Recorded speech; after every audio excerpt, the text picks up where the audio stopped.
Hello and welcome back or welcome here. As I said in my previous video, this is where the real terror started. And in case you have no idea what I'm talking about, here are part 1 and 2. So, what do I mean by the real terror started? You know, when you're in the hospital, especially in a case like this where you don't really know what's wrong, the doctors don't know what's wrong, that is a kind of surreal situation. And if you're then receiving a diagnosis like that, you don't even, it's like they're speaking a different language. I mean, it was shocking, but it was more like oh no, okay. And as I said in my previous video, it was more, I was more emotionally involved when I was told that I'm not allowed to smoke anymore. Just think about that. But I also just really love smoking. I also started smoking again. But more about that later. Because, as I said, the hospital is pretty much like a safe place where nothing bad happens because, like, you're already there. What else is supposed to happen? I don't know. But when you're back home, you're just back in everyday life with no distractions, like no nurses or doctors that just come into your room without even asking. No medical students you can hang out with, no weird testing. It feels like hours. You're just back home doing nothing because you're sick, and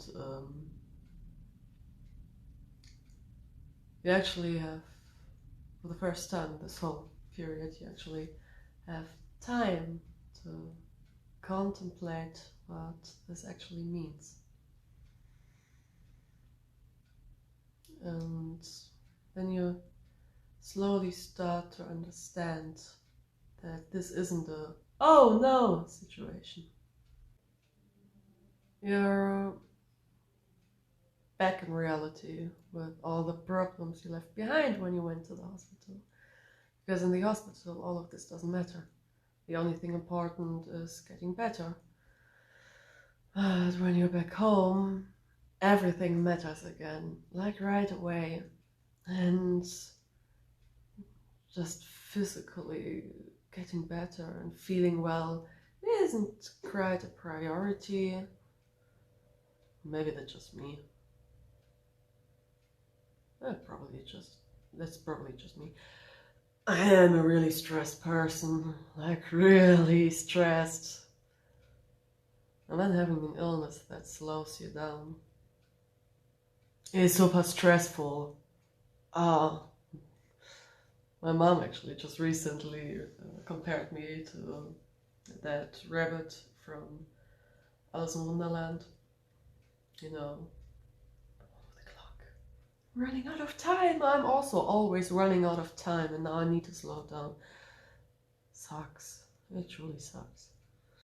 You know, like in the first many weeks being back home, I literally needed to take a break in form of just laying down in bed.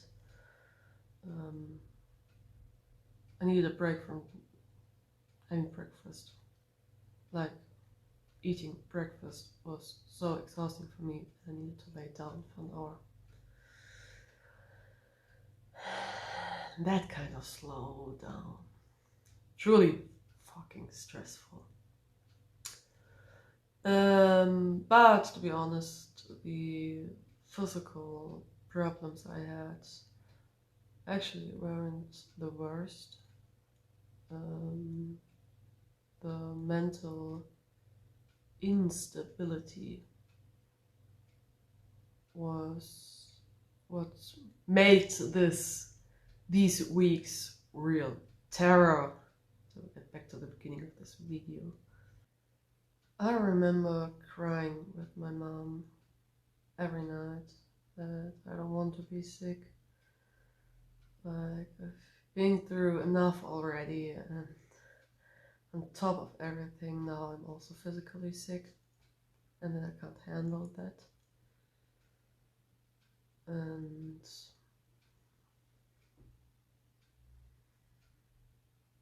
you know, I was spiraling down into a really, really dark place. And never before in my life I actually felt this lonely. You know, it's very isolating to be sick in a way no one truly relates to.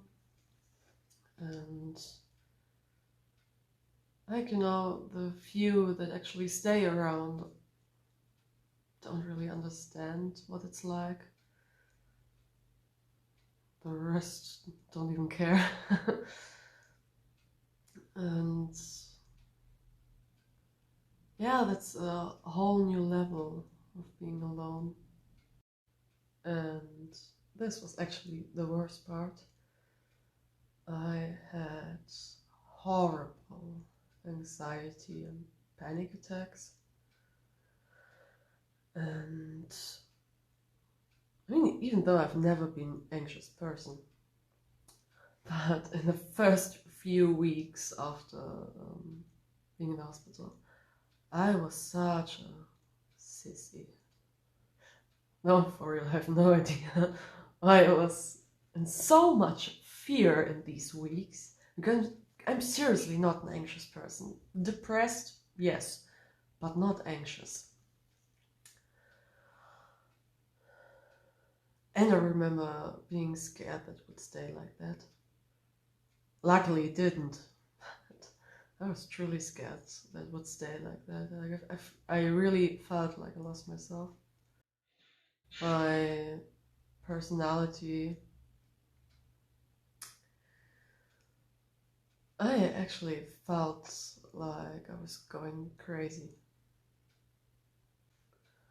Because this feeling of panic was so intense. And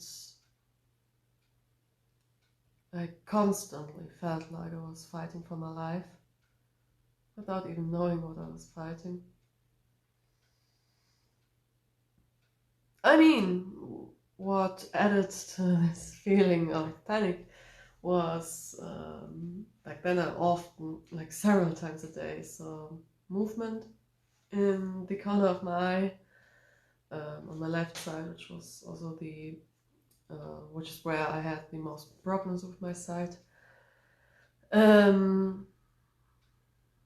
Yeah, that's kind of unsettling to constantly see something run next to you. And I also had an increased heart rate from the medication I took. And that medication also prevented me from sleeping more than 2 hours a night. Plus I had horrible, crippling nightmares all these weeks. So actually, naturally, my whole organism was panic mode back then. You know, saying all these things out loud only now made me realize how much was going on, actually. And like, for example, with this increased heart rate, even if you know where it's coming from, if your heart beats in a way it usually only would in a dangerous situation, it doesn't matter that you are aware of it only being a side effect from the meds. Like, if your heart is racing like that, it doesn't matter what you know, your body will listen to your heart. Oh, that sounds disgustingly cheesy, but I guess you don't understand what I mean. So we got this thing with my heart. Then also the fact that I didn't truly properly sleep for weeks, because we're talking about weeks here. Was around 10 weeks until it started to get better. Well, it was a truly dark time. I mean, I'm talking about it like it's been years, and it actually feels like it's been years, even though it's only been like a month. I mean, I've always had a bad sense of time, but now I basically have no sense of time anymore. Luckily, because it really was a bad time.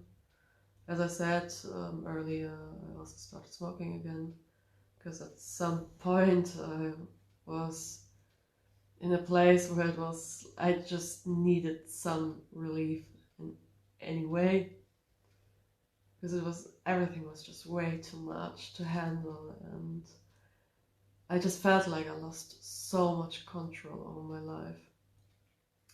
So smoking again is horrible. It truly is horrible to smoke when you have a mess. But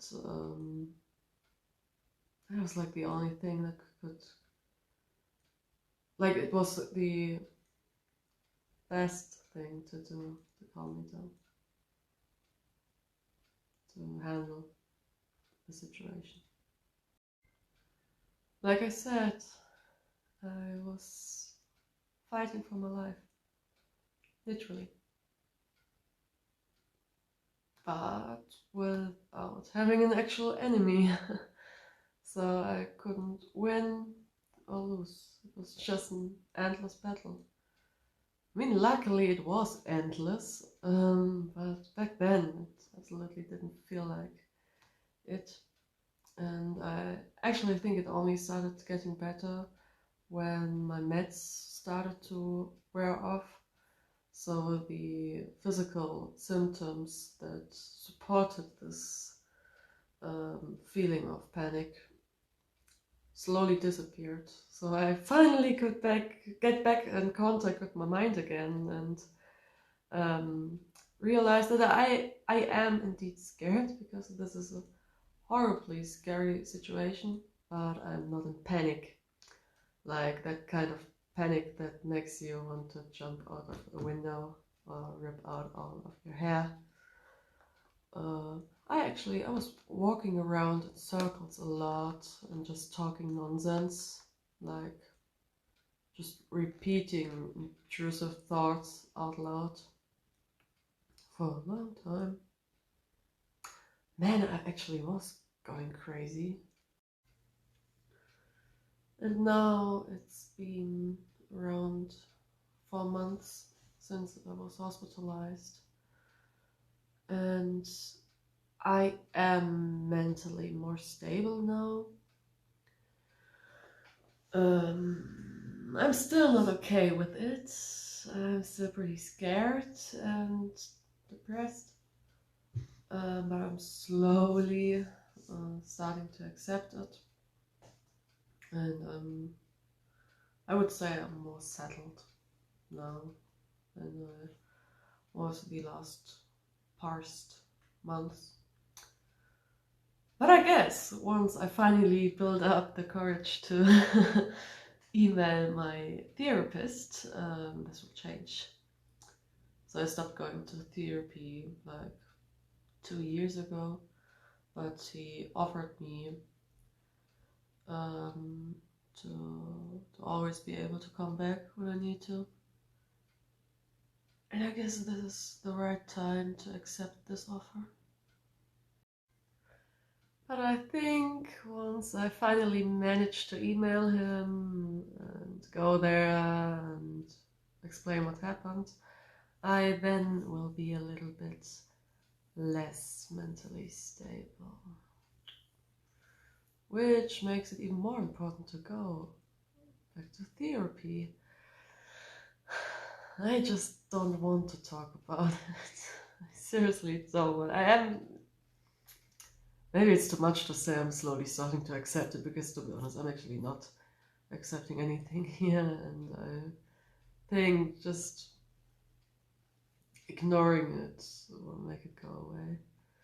So I really, really need to talk to him, but I just can't get myself to actually go there, because I've been planning this for weeks now, and I still didn't even manage to just write a mail to even ask if he still has time for me.